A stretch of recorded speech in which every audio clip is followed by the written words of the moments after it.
राधे राधे महाराज जी। महाराज जी, आप कह रहे हैं कि अगर कोई घटना दुर्घटना मंदिर या कहीं होती है तो फिर लोग कहते हैं कि आपके प्रभु तो देख रहे थे फिर भी ऐसी अनहोनी हो गई।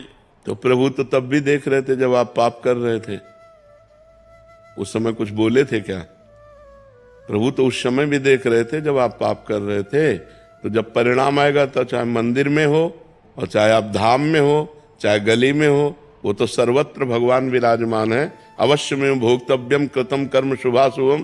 तुमको अपने कर्म का फल भोगना होगा, चाहे जहां हो वो अपने कर्म का फल भोगना पड़ेगा। या तो उसका प्रायश्चित कर लेते, या तो इतना भजन कर लेते, न भजन किया न प्रायश्चित किया तो कर्म भोग तो भोगना ही पड़ेगा। ये कृपा कहो कि मंदिर और धाम आदि में जो कष्ट मिलता है, जहाँ बहुत मिलना चाहिए वहाँ थोड़े से काम चल जाता है। अगर मृत्यु भी हो गई तो मंगल हो जाता है। तो ये भगवान की कृपा कहो कि भगवान के धाम या भगवान के रास्ते पे यदि हमारी मृत्यु होती तो मंगल हो जाएगा। वैसे तो होना ही है। तो अवश्य जो मिनट जो सेकंड जहां आपको मरना है वहीं मरना है। जो मिनट जो सेकंड जिस समय तुम्हारे शरीर को दंड मिलना है वही मिलना है। ये पहले से निश्चित हो चुका है। भगवान क्यों बचाएंगे? आपने भगवान को पुकारा क्या? आपने भगवान का भजन किया क्या? आपने भगवान की आराधना की क्या? क्यों बचाएंगे? पूरे संसार को छूट दे रखी है। तुम चाहे पाप करो चाहे पुण्य करो, अपने कर्म का फल भोगो या भजन करके भगवान को प्राप्त कर लो। पूरी स्वतंत्रता दे रखी है।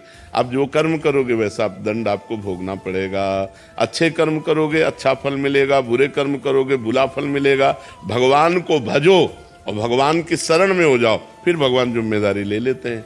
अब ऐसे थोड़ी है, ऐसे तो पूरे सबको छूट है। देखो भगवान बहुत बड़े हैं, बहुत गंभीर हैं, अगाध समुद्र हैं। आपको आपका जीवन दे दिया, आपको बुद्धि दे दी, आपको कर्म क्षेत्र दे दिया। अब आप क्या कर्म करते हैं आपके ऊपर है। जैसे बाप ने आपको बीज दे दिए 50 प्रकार के और खेती दे दी। अब आप बम्बूल बोओगे तो दाग छुआरा थोड़ी खाओगे। आप बम्बूल बोओगे तो कांटे ही लगेंगे आपको। तो आप इस कर्म क्षेत्र में पाप कर्म कर रहे हैं। मुर्गा मुर्गी खाना, भ्रूण हत्या करना, पाप आचरण करना, व्यभिचार करना। और जब इनका फल आएगा तब कहोगे देखो बहुत अच्छा आदमी था और उसको ये दंड मिला। आज अच्छा है लेकिन कल उसने पाप कर्म किए तो उसको भोगना पड़ेगा कि नहीं भोगना पड़ेगा? तुम कल को नहीं जानते हो, भगवान कल को भी जानते हो, आगे आने वाले कल को भी जानते हो, वर्तमान को भी जानते हैं। तो इसलिए जो हो रहा है वो अवश्य होगा, जो नहीं होना है वो कदापि नहीं होगा।